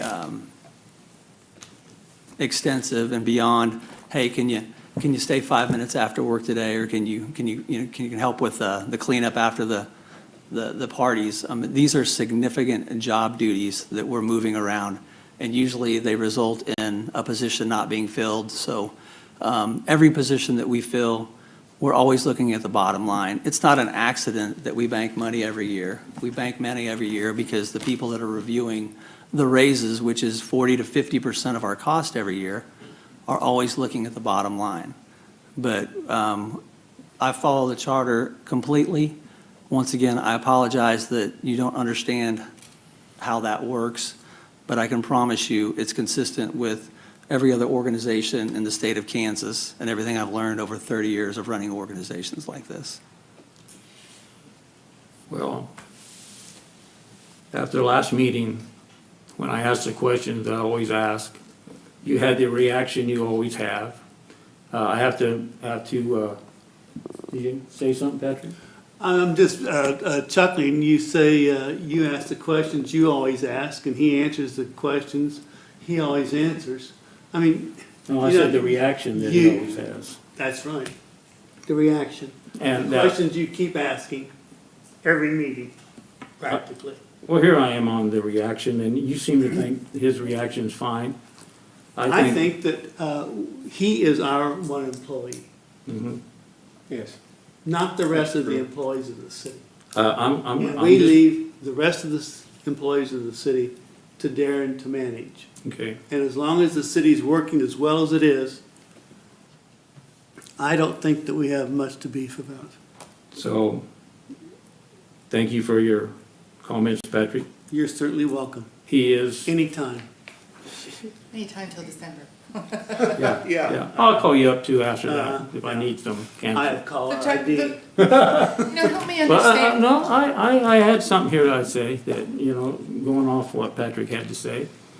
Darren is our only employee, and that's the only one that I'm concerned with. But as one of 5 of his bosses, you ought to be able to take some adversity questions without the reaction that you have. And, you know, I don't think that's appropriate. As a matter of fact, Larry, I don't know if you want to weigh in on our conversation about that, but if not, that's fine. I do think that, as I recall that 2 weeks ago meeting, Darren asked you to come and go through these things. Did that happen or did that not happen? I don't think it happened, did it? No, let's rephrase that. Well, Chuck said he would come. I didn't ask him to. Chuck Okay, said he would well- meet with the city manager to go through his questions. And Larry, let me ask you this, well, how would you have known whether that happened or not? Because we asked Darren. I just now asked. Yeah. That's- Oh, that well, was the no, you question. said before you asked that, you think it didn't happen. No. And it didn't happen. I don't think it happened because you went through this whole thing, and if you'd have met with him, I don't think you would have had Well, quite that much can I information. explain that to you? Yeah, I would. Commissioner Fields? Yes, thank you. We have a monthly meeting already set up. We being who? Me, Darren, and Cheryl. Oh, You you meet go with as- him monthly. Okay, you go as a group then. No, we just go in and meet with him. It's not a group, it's Well, 2 two people. of you's going, but I've never been invited to go in. Has anybody Set up else? an I haven't been invited to go in either. Well, no, if you're going as a group, why don't you invite more then? It's, Well, only it's, can be 2 of you at a time. it's set up an appointment. Patrick, I know you go in right after I do, so don't tell me you haven't been invited. Larry, if you haven't been invited, you Now, haven't. wait. You haven't I have asked. not been invited You with have- you and Cheryl.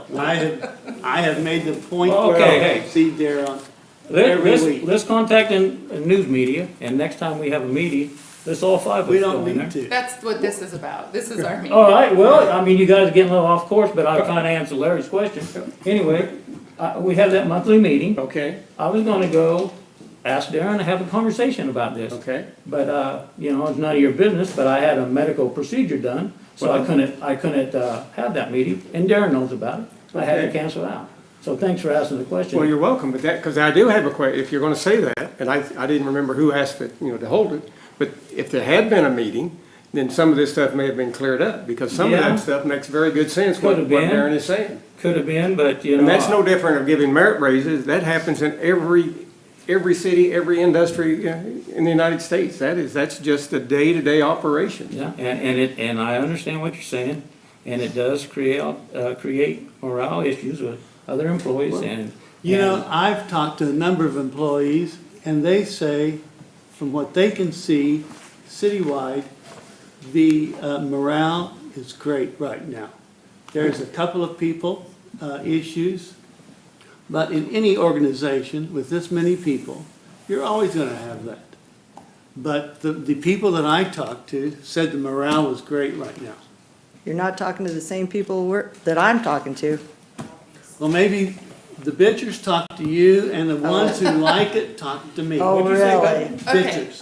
I'm really. That's uncalled for comment, but, So I would like to have a time. sure, go ahead. Yeah, so this could have been avoided even before last meeting if when you received the phone call about the alleged wage increases, if you would have gotten to Darren and asked him the questions. You could have still brought it to the last meeting, but you didn't choose to do that. And you talk about trust, and I guess I'm having a hard time understanding why you feel that you're doing your duty as a commissioner when you won't go talk to the city manager when you hear information. And if you don't want to talk to the city manager to find out the information because he's responsible for it, then maybe you would be willing to share where did you get that information from the last meeting, because you said you had a couple calls. I'm glad you brought that up, Dawn. I did have a couple calls, and it's not alleged. They were actual calls I have from citizens. I've had, from employees. They call me, they come by, and here's the thing, though. When they talk to me and share their concerns, I don't, it's confidential. I don't want to run and tell who told me this, because you've seen the reaction that I have as one of his bosses. And if it's one of his employees, if I told him one of these employees was out there saying this, what kind of reaction I wonder he would have with him. But now that you brought that up, Dawn, about alleged and facts, if you remember right, and we already had a discussion on this maybe last year, I don't know when it was. But you had information about me that you didn't verify.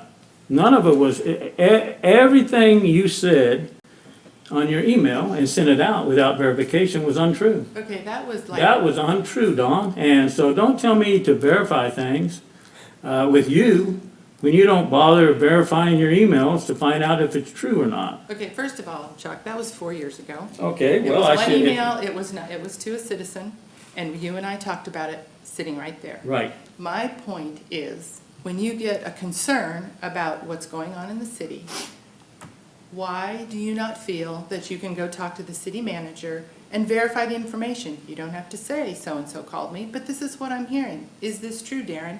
You're responsible for giving raises. Instead, you choose to come here and air it as fact when, in my opinion, you didn't take responsibility as a commissioner and talk to the one person who can verify the information. I'm confused why you choose to fulfill your duties as a commissioner that way. I feel like I am fulfilling my duties by listening to people when they call me and talk to me. But it's interesting that the way you're coming across to me, that it's just hard for me to comprehend when you're acting like I need to verify something when you yourself did not do that. And if it was 4 years ago or 4 days ago or 4 minutes ago, it was untrue. You put it out there, and I'm just telling you again. And if it happens, that's what happened. 4 years from now, I might mention it again. Well, So, Hey, can we clear up one thing, since I'd just like to know? So last week, my reaction, or last meeting, I apologize. So my reaction was offensive to you. I don't recall raising my voice. I don't recall agreeing with you. And I recall that it was very much an imperative of mine that we make a very clear statement about the things that you had brought up. So what part of that reaction was the problem? Was it just I didn't agree with you, or are you just, you don't want me to talk back? Just your Not agreeing with you. demeanor when I asked that, Darren. You might have to go back and Oh, I watched it. watch it. Yeah. I was very proud of the way I handled myself based on the And information so that was you were I. dispensing. So was I. Sometimes I've allowed you to let me get to your level when you do go off.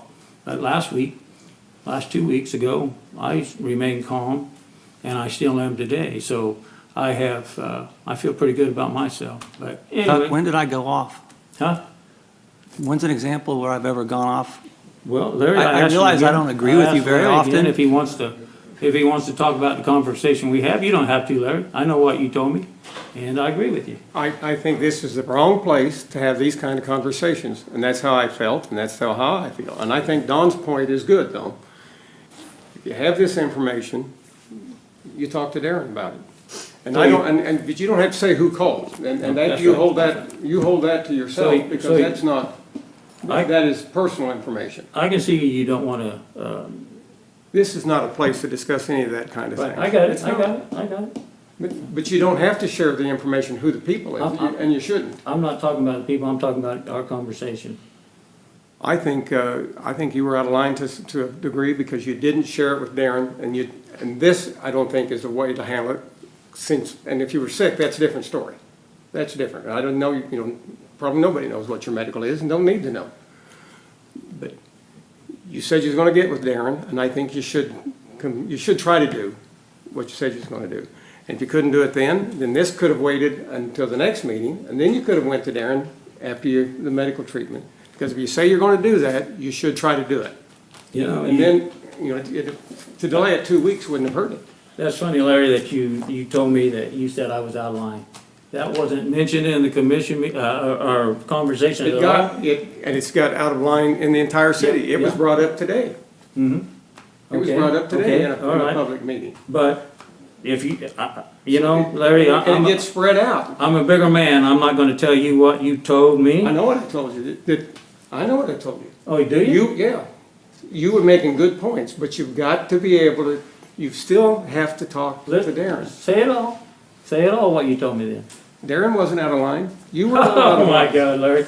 You told me Darren embarrassed himself and embarrassed the city. Now, you want to flip-flop on that? People have said Go Darren ahead. embarrassed himself. Go He ahead. said it today. Go ahead. Go ahead, flip-flop, Larry, that's fine. That's not a Well, flip-flop. in light of like trying not to get Darren to embarrass himself. No, that's not, well, One that's, request I would make would be, and Chuck, here's probably the frustration in yesterday's meeting and again today.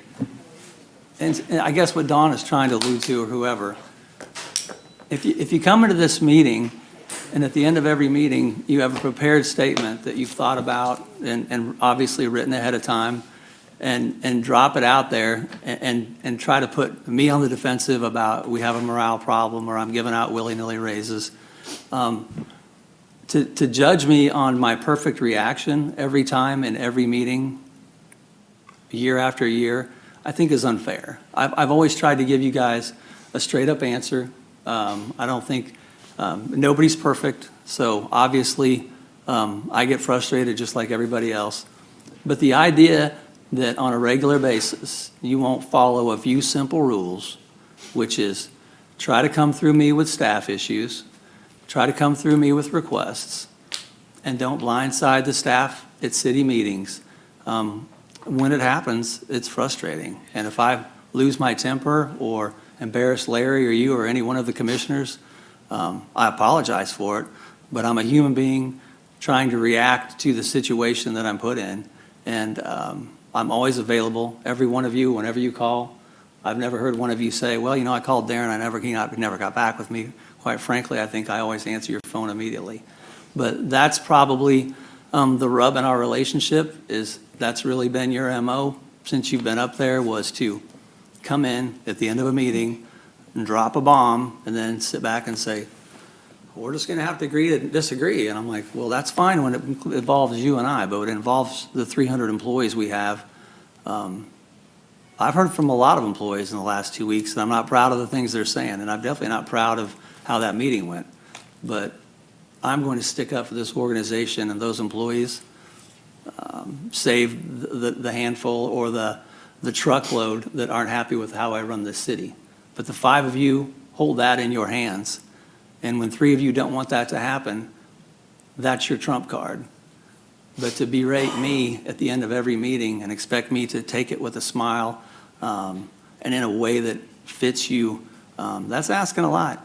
And I think I do a pretty good job. And I've had a lot of feedback in the last 2 weeks that people thought I was pretty composed, and they appreciated me sticking up for the employees and not creating a morale problem. Because what I'm begging you to do is to understand the compensation system in this city and quit repeating that you somehow think that the commission is responsible for paying these employees outside of their annual merit and COLA that you give them in the budget.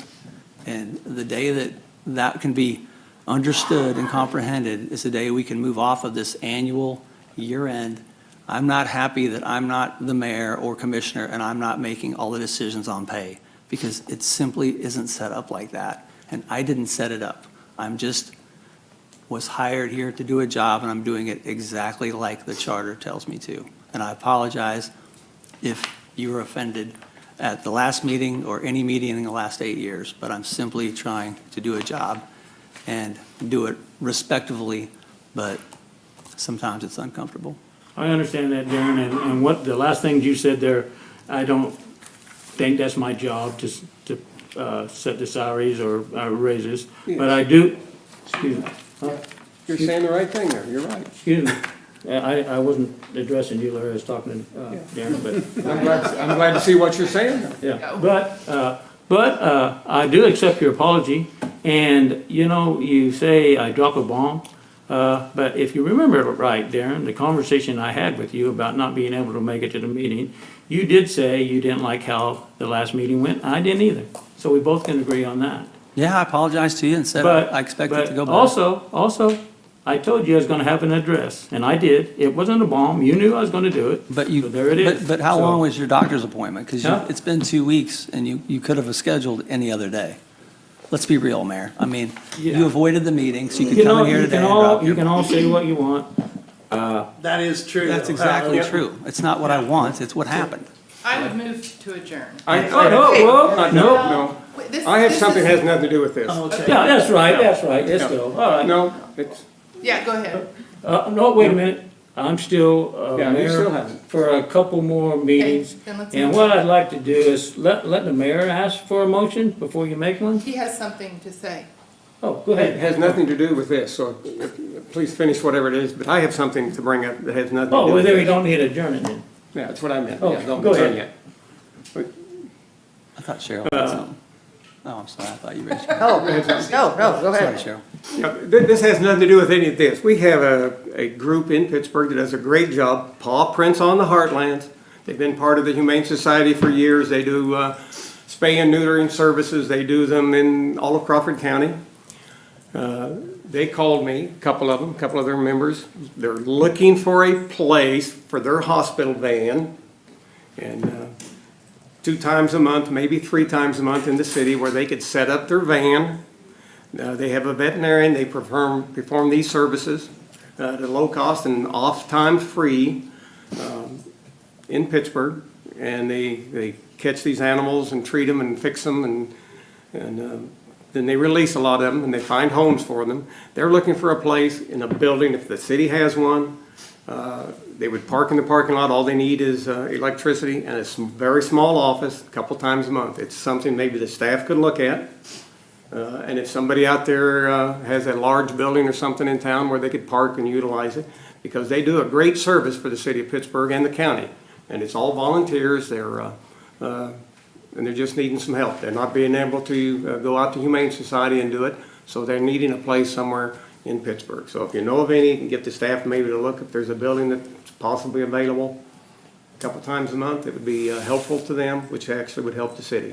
Excuse me, Larry, they want just an office space in a parking lot? I mean, they're gonna do their procedures in their van? They'll do all the procedures in their van, they just need an administrative I just place. wanted to clear that up. Yes, you're right, thank you. Yeah.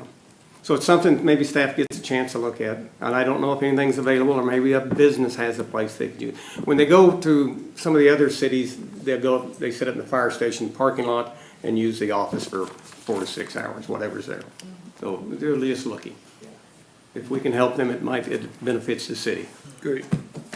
Thank The you. first thing I would think of would be one of the 3 fire stations, assuming, there's often emergencies and everybody goes racing out of there. But yeah, I'll definitely ask everybody what we got. Anything else? When is our next executive meeting where maybe we would have a discussion as a group some of these days? Well, no, the election's gonna be over and there'll be some changes anyway, so some of us may not be here. Well, I think Some it's of us won't important be. to reiterate that this isn't the pretty part of the governing body. Right. But this all has to happen in public. The only reason we go into executive session is to contract negotiations, personnel, acquisition of land, those kind of things. I mean, this is, if we're going to continue to engage in this meeting and not one-on-one, then, this is the place to do it. I mean, Yes, and I see 5 people here right now that was in a meeting today. Well, 5 counting Don and I. It was in people running for city council, and this very thing was brought up. This was a question on the agenda that they brought up. What was the question? The question is, how do you get along with the city manager and why? That was the Actually, question. it was, do you support? Yes, do you support? That's right. Well, I'm dying to know the answer to that. They were all What'd you positive. say, Darren? I said I'm dying to know the answer to that. Hey, you know what? I support you. Oh, we're not. We know we have difference, we have differences. That's okay to have There's different. nothing wrong It's with not a that. matter of whether you. Chuck, I think the fact that we've worked together for 8 years means something works. I'm not saying, Well- I think it's a highlight of my career. I'm just saying, Well, thank you. we've made it Well, through. thank you. Okay. Yeah, Okay, all right, hold on a minute here. Is there a motion to adjourn? so move. Is there a second?